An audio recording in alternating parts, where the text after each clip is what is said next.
चार समर्थशक्ति वाले आदमी घर का सामने का दरवाजा एक बार जो खोला जाता था तो सिर्फ रात को जब कोई दरवाजा खटखटाता था तो एक परिचय कांच के माध्यम से झांक कर देखता था और संबंधित दरवाजा खोलता था। तो हम आगे दरवाजे के माध्यम से सीधे आगे बढ़ते पश्चिम की ओर। इसका मुख्य कारण ये है कि रोम जो कैथोलिक समुदाय की राजधानी है वो पश्चिम में है। विशेष पारिवारिक अवसरों पर यहाँ प्रार्थना आयोजित होती थी। रोज शाम के ठीक 6:30 बजे जब चर्च की घंटी बजती तब घर के सब सदस्य दास दासियों सहित यहाँ शाम की प्रार्थना के लिए इकट्ठे होते। ये उन मौकों में से एक था जब पूरा परिवार साथ होता था। कहा जाता है कि जो परिवार का संरक्षक होने के कारण उनकी मूर्ति क्रॉस के पास प्रमुखता से रखी गई है। दाईं ओर जो चित्र है वो बहुत ही अनूठा है। इसमें भगवान के 3 रूप जो हैं पिता, पुत्र और पवित्र आत्मा सब मनुष्य के रूप में चित्रित हैं। आगे आइए, ये अलमारी देखो, 4 पीढ़ी ने यूज किया हुआ सामान, जर्मनी सिल्वर क्रॉकरी दो 4 पीढ़ियों का।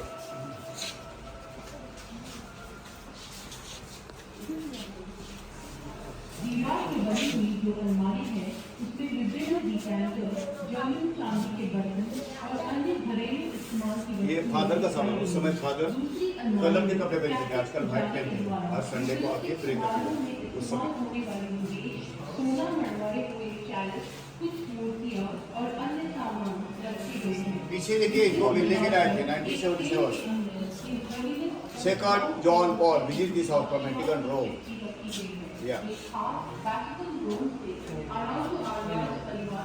आगे आओ, आगे आइए। Salvador Italiano Francisco Araujo Alois बहुत अपॉस्टल है, डबल बुक फैमिली बुक। ये बहुत ही प्रसिद्ध वकील थे और वो उस समय क्या मेरे पुत्र भी कुछ नहीं था, एंड्रॉइड। इनका दरवाजा खटखटाते थे। वे बहुत उदार और मददगार व्यक्ति माने जाते थे। अब ये बच्चे, इनकी 6ठी पीढ़ी है, 6th जनरेशन। इनके पिताजी 5वीं पीढ़ी, ये मडगांव में है, इन्होंने म्यूजियम बनाया। ये लड़का लड़की कॉलेज पढ़ रहे, पिताजी आर्टिस्ट है। बाकी फोटो में के सब गए, कोई नहीं। उस समय दस्तावेज हाथ से निकला।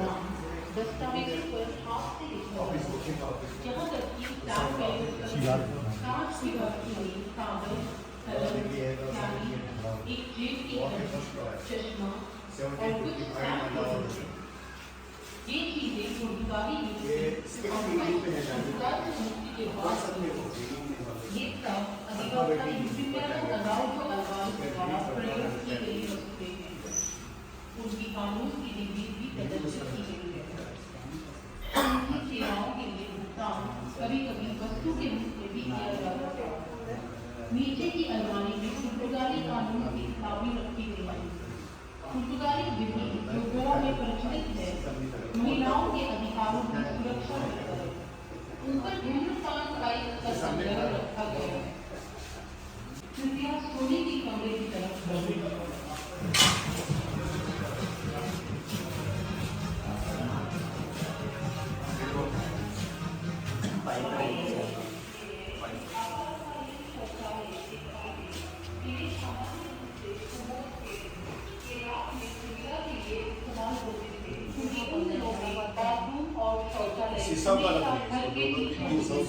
आधुनिक युग में पेट्रोल के अंदर संलग्न हुए एकलव्य से लाया गया मिट्टी का बर्तन और साबुन रखने का बर्तन।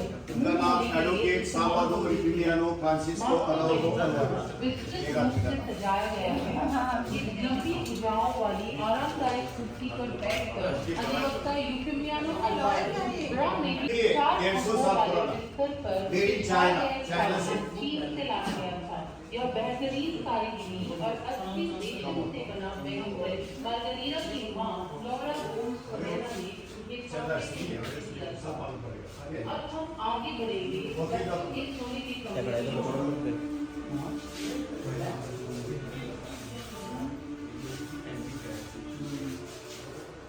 बच्चों हिंदू और कैथोलिक घरों में इस्तेमाल होने वाले अलग आपको दिखाई देंगी। बच्चों के कुछ खिलौने और चलने के साधन प्रदर्शित किए गए हैं। बाहरी दीवार पे जो फ्रेम लगे हैं उनमें प्रदर्शित है 3 हीरो की कलाकृतियां। मार्गरीता स्टीवन, उनकी बेटी जॉर्जिना की चित्रकला और उनकी पोती करिश्मा की कला। नीचे आपको उस सदी की कुछ सिलाई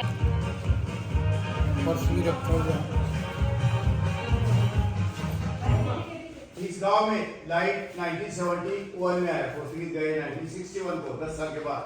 उससे पहले इसमें आधा नारियल तेल आधा पानी। नारियल तेल हल्का होने से पानी के ऊपर आ जाता है, तो जितना घंटा सोना है उतना तेल डालते थे। तेल खत्म होने पर बत्ती अपने आप बुझ जाते हैं। सिंपल टेक्निक यूज करते हैं। Made in Germany. इसमें कोकोनट ऑयल और पानी फैंसी सुनिए। तो उस समय रेडियो चलाने के लिए 2 रुपये 8 आना लाइसेंस लगता था। एक साल को 2.5 रुपये। उस समय के 2.5 रुपये, अभी के 2,500 के बराबर में। अरे सुनो, बार आपको नहीं बताया। अलग गिलास आधे पानी और आधे तेल से भरे जाते थे।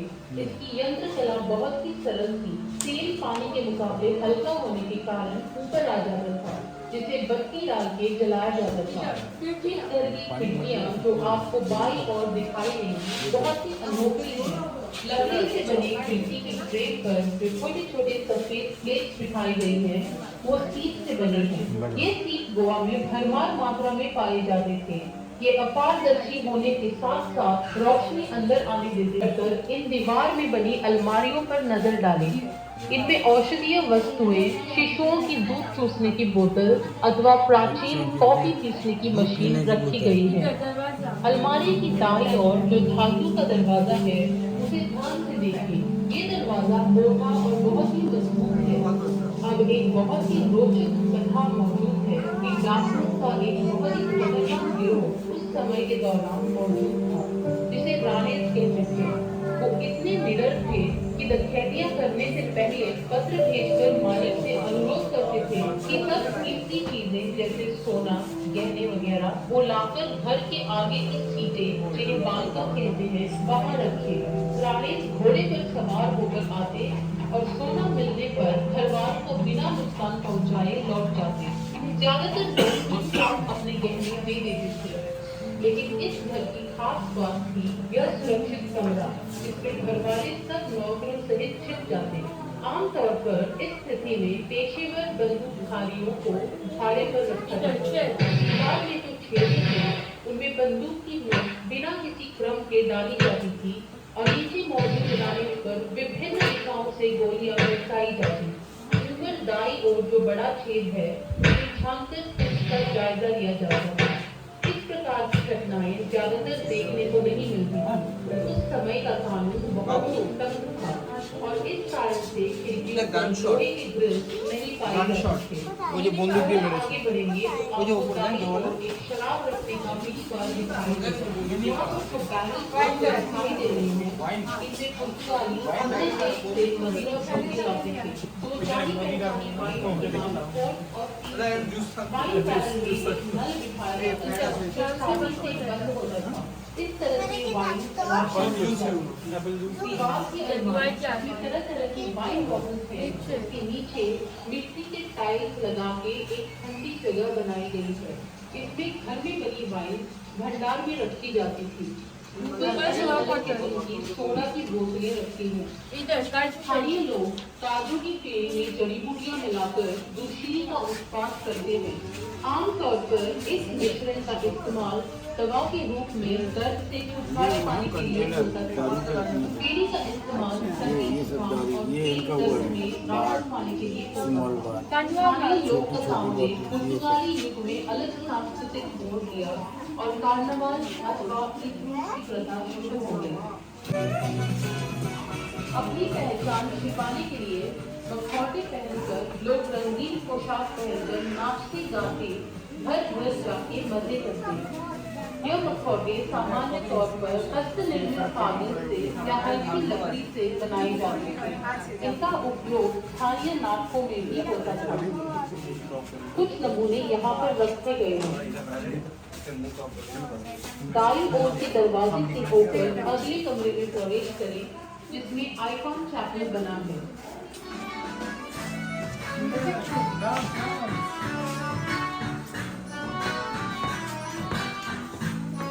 कहा जाता संगीत गोवा वासियों की रगों में दौड़ता है। गोवा के किसी भी परिवार में कोई भी समारोह संगीत और नाच बिना अधूरा हो।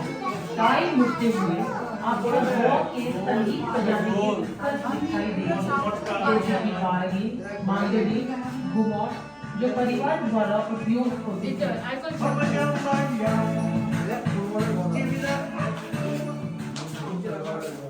इस घर के पादरी का आइकॉन का संग्रहण इस कोने वाले चैपल में रखा गया है। इस स्थान का ने भी इस संग्रहण में अपना योगदान दिया। इस समय चैपल में 300 से ज्यादा आइकॉन रखे गए हैं। अब बाहर से होकर बाहर कुएं की ओर आगे बढ़े।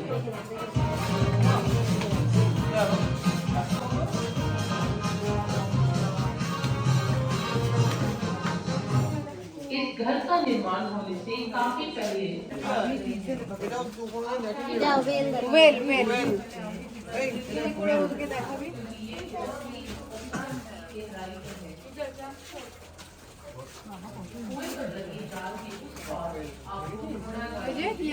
लिटिल स्टोन ওখান থেকে জনসন মার্শমেল দেখা হলো না না ফার্স্ট টাইম যেতে দেখে এই যে আমার হাতে আমি ঘুরে চিন্তা করি যেন ওইটা কোথায়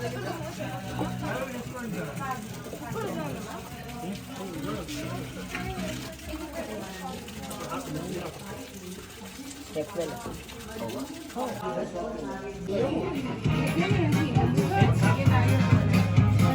अंकल तो का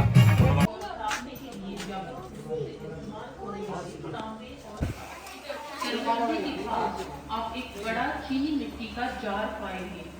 इसमें चीन से शक्कर जहाज द्वारा लाई गई थी।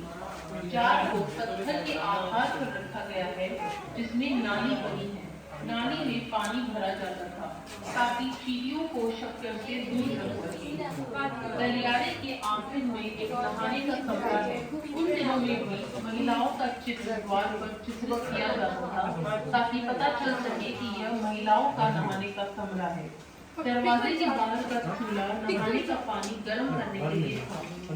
नहाने के समय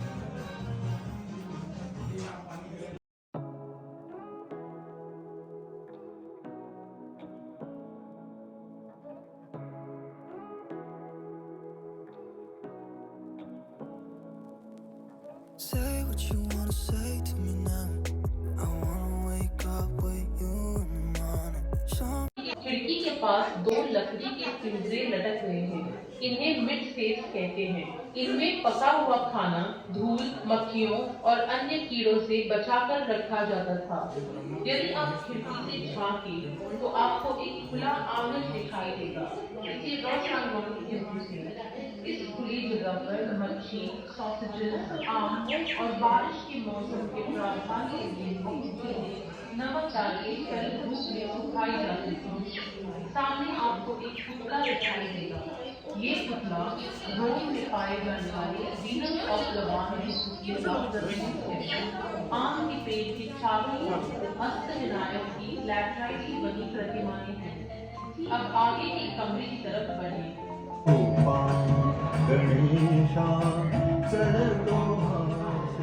अब आगे के कमरे की ओर बढ़े।